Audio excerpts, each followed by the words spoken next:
Hi, it's Melanie. I'm a transitioning lady. I'm doing content for other transitioning people, or someone thinking about transitioning, or someone who is a supporter of one of us. There are some great content creators who have gotten all the way there, who can like talk about these are the steps to take and things like that, versus my channel, which is more like this is what it looks like, kind of what it sounds like as we go through the process and some of the things we may experience and go through. I don't have like a lot of income. My wife is not, super wealthy or anything. So if you are on limited funds, you can still do the thing. Don't let that deter you. Just look at your resources. And hopefully some people don't feel alone in their struggles early on in transition, because damn, can it be rough. So with that, I will, I guess, open up the topic of the Oklahoma University student and the trans professor that is on suspension right now. And before I launch all the way into that, I want to, I guess, talk about my face. I have no foundation on at all, and I'm looking smooth. That's fantastic. No foundation. I still, like, this is a shit makeup job. I kind of just threw it on. A solid, like, 4 out of 10 on the effort and maybe 3 out of 10 on the result. Maybe. But that all being said, jokes aside, it is really cool because I get to just basically shave. I need to work on the blush application without foundation to like help blend it in and make it look all nice and seamless and pretty. But that being said, and also my freaking cats destroying like little sponges that you like, do your face with and spread your, kind of apply your makeup. My cats ate all those. Literally, I had 4 of them. They are all destroyed. I don't, like, it's gotten to the point where I just hide. Like, I have a thing that I keep all my makeup in. I have to hide it because they, like, bust into it. I don't get their obsession with it. They want to look beautiful. I guess I should do their makeup. So I had to do this one with my fingers, and it looks like I'm sunburnt. Whatever. I don't really care that much. It's okay. Here's to the trans experience. The other thing that is sort of like celebratory is my healthcare came in, so I'm officially approved. So now I go to the doctor on Monday. It's Thursday night tonight. So Monday evening I go to the doctor and we can start the ball rolling on like my teeth and getting myself in with like a doctor who can help me with my nose and get that surgery on the way. The ones that are more life-threatening, like we can take care of. So that's great news. I am like hella excited to go to the doctor on Monday. So yeah, anyway, now I guess I'll get more into the topic of the video. There's a lot to reference in this, so I'm going to try and like keep it concise and burn through this. There's a lot of people that have already commented on this like topic, great breakdown videos that are going to do a better job than me. Like, I know how to do like the side-by-side thing where like I'm in a window and I'm reacting to something. I just don't know how to do it within copyright constraints of YouTube. So I'll figure that out sometime in the near future. And in the meantime, I'm going to have to just keep relying on notes as I try and attempt to use my memory and whatever brain cells rub together. So there's a ridiculous anti-trans religious college paper that has gotten a trans professor banned. Or not banned, she's suspended officially. At first, the school stuck behind this professor and the professor's assistant. Everything was chill. Like, basically, the assignment was, like, a reaction paper based on, I'm going to read this word for word, an academic article about gender stereotypes in mental health. And her place that she took that to was that God's original plan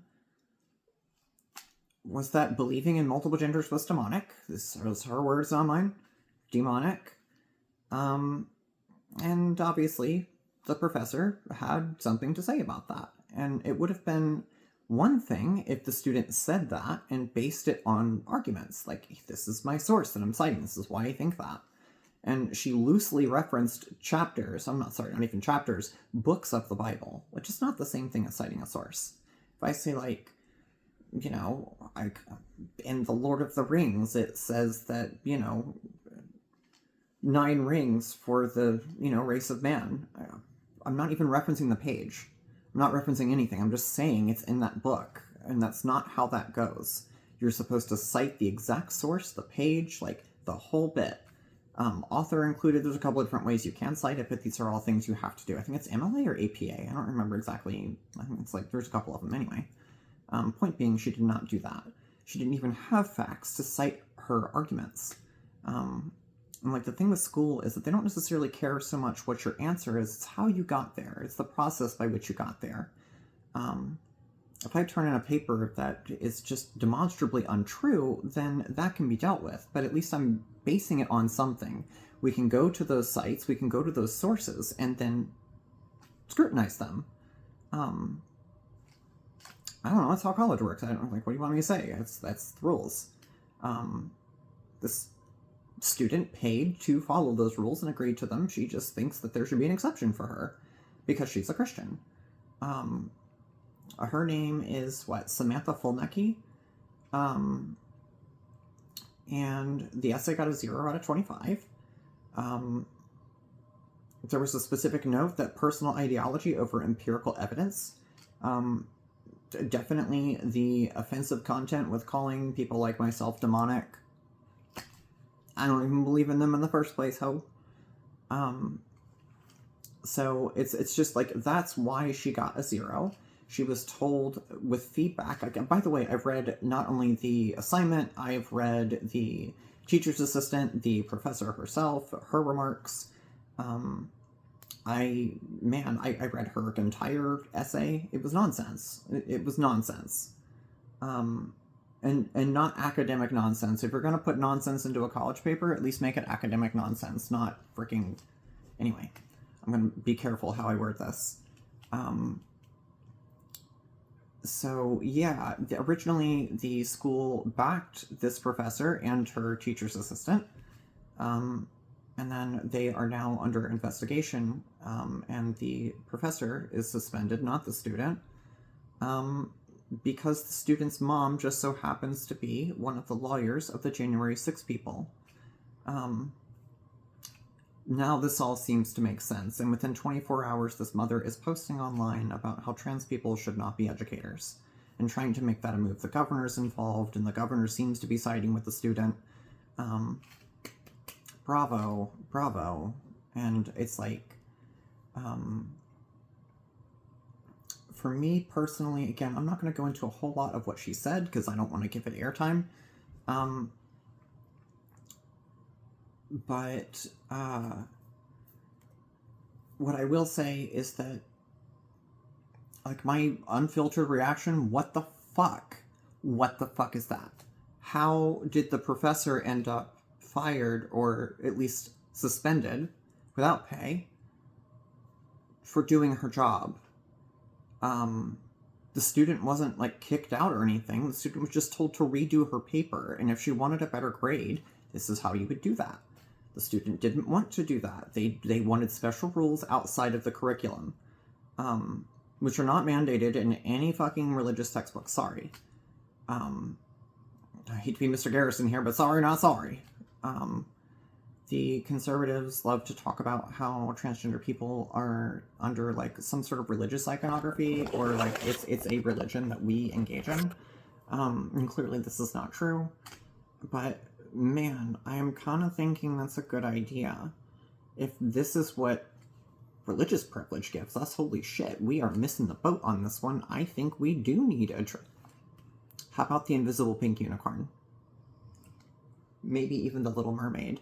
I think the invisible pink unicorn argument, I think, is officially should be our deity. And then we can claim religious freedom, and we can't be persecuted anymore. In fact, we can persecute other people based on our religious beliefs. You tell me. I'm at a loss for words. I think we missed the boat on not calling this a religion. In this country, anyway, holy shit. The power that has. And I just did a video a little bit ago about religious prejudice that I have. And as I've worked through, like, hey, this is like the religion. There are people that follow these different religions, these different groups, and these groups don't always identify 100% with their own ideologies. most of the time, especially in the case of like Christianity, for example, you can't identify 100% with what the ideology says because you would be in prison quickly. Do the same stuff that God did and see how long you last outside of prison. You'll be lucky if you just get life. It's pretty crazy what's in that book. Or the contradictions inside. Like, if we're going to use that as our basis for objective truth, then sure, the earth came before the sun, because it said so in the Bible. No, really, like, read the first page. It's pretty black and white right there.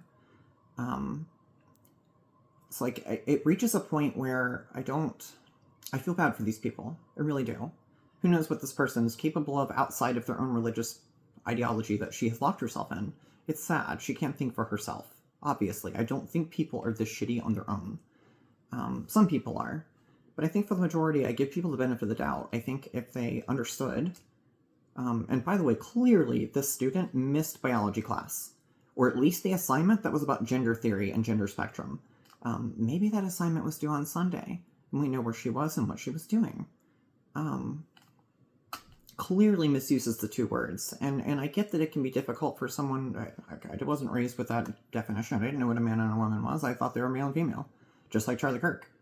But that all being said, like, man, it's rough. And it's sad that we're kind of... Like, for me, as the trans person, again, I'm not trying to, like, give a whole reaction on this situation so much as saying, like, how does it impact someone like us who is uninvolved in that specific incident, but it will bleed into our everyday lives.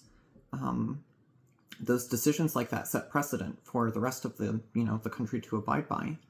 And it, for me, confirms where our systemic issues are. It only makes me want to be more motivated to get involved in my community. I'll reference it whenever I find exactly the name, but there's a group that is helping trans people relocate to Philadelphia, where it's more trans-friendly, to help them for people like that aren't as lucky as me, who had a place to go, and a house already available and stuff like that. So I'm here. Not everyone is that lucky. So it would be nice to give back. I'll get hopefully working with them soon on at least a volunteer basis. So that's kind of like my response is like, damn, I'm not doing my part. The fact that this goes on means I'm not doing enough. And granted, like, this channel is very small. I don't think that I'm going to, like, change the world with this channel. It's not about that. Like and subscribe. Leave a comment below. Sorry. But, like, that being said, I do want to do what I can in my community. Like, it would be great if 100 years from now, someone's situation is better as a result of things I've done. However small that may be. That's something that's worth it for me. Way more than putting out food at a very fast rate and very high quality. Like, I'll take it. I don't need to feed celebrities, like, we're fine. I just want to help people have better rates. Like, I'm so chill with that. So, yeah, like, for me, I feel like in some parts of the country we're losing ground, and in some parts of the country we're doing really well for ourselves. I think for us, we want equal and equitable opportunities. And damn, even if it wasn't like equal and equitable opportunities, can we just not be held back anymore? Like, can we just not have that? Can we not get assaulted on a regular basis and made it impossible for us to get real jobs? Like, is that a thing? Can we just go to work and go home? Like, man, kick us out of sports. Whatever. So, I think we can expect as trans people to be sort of marginalized in this way. It's sad. It can be really depressing to kind of like have that outlook that like, damn, I like expect this. And to the new trans person who's in this channel, someone thinking about it, or someone who is supporting us, it is going to be this way. It's not right, it's not fair, but it's also not right and not fair what's happening to brown people in America right now. This is just where we're at. So looking at things in a realistic perspective,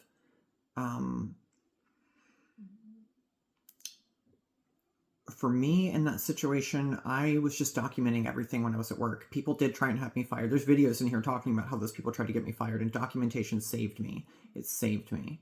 I didn't try and get people in trouble every time it happened. I just fucking told someone and documented the time so that there was a record of people knowing. The people that were allies to me can be on the record for being allies. I'm not, like, turning my back on them either. It would suck if I didn't say anything for 3 months and now my GM's in trouble because I didn't say anything for 3 months. At least now we're trying to work towards solutions. I'm documenting what I should say, what I shouldn't say next time. Things that I recommended, what I, like that's all in there. So for me, I think that's in the employment situation, that's the best angle we have, is just literally keep it all documented. Talk to someone about it and document that you guys talked about it. I think for the most part, that's what I have on this video. It's just, it can be really frustrating sometimes. It can be really, really frustrating. There's other moments where it's great and you're like, you look in the mirror and go, dude, actually, I don't think I need to put on foundation today. I think I'm actually going to try and not do that. And see how it goes. And you get the great, like, I don't need it. That's fantastic. I love that. Like, trying not to show my ugly teeth at people. We'll get there very soon. I can show prettier teeth to people. But in the meantime, I'm holding back my smile. And yeah, like, there are these moments where it's, like, very great and things start to coalesce.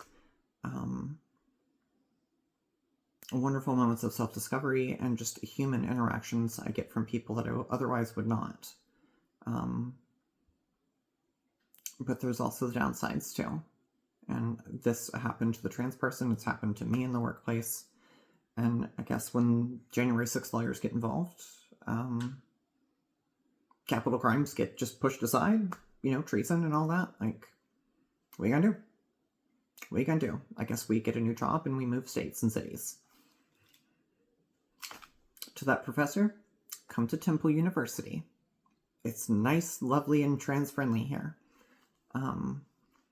So I think my next video is going to be on, I guess, how I deal with the holidays and not having a whole lot of family, or any. And I guess kind of like I have no traditions to follow because of that. Like, there's no things that I do every year. So I guess how I can feel, what I do for the holidays, and what that's like for those of you who may feel alone there. Because it can be super fucking lonely in the holidays. Not all people's family are like this, like mine. But my family is super not supportive of most of what I've done throughout my life, I guess. But, yeah, I have home videos of how he feels about trans people. I'm solid. I don't need to even tell him to know how he feels. Like, we're already covered this ground a long time ago. When I dated a trans person. So, yeah, it can get old, it can get frustrating, but being trans is not the thing that gets old. It's other people's nonsense that gets old, just to be very, very clear. So with that, I'm going to take one with you guys on the way out.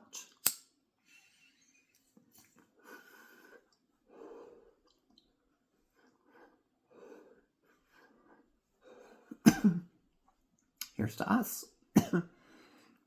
Here's to feeling a little bit better about things that are completely out of our control.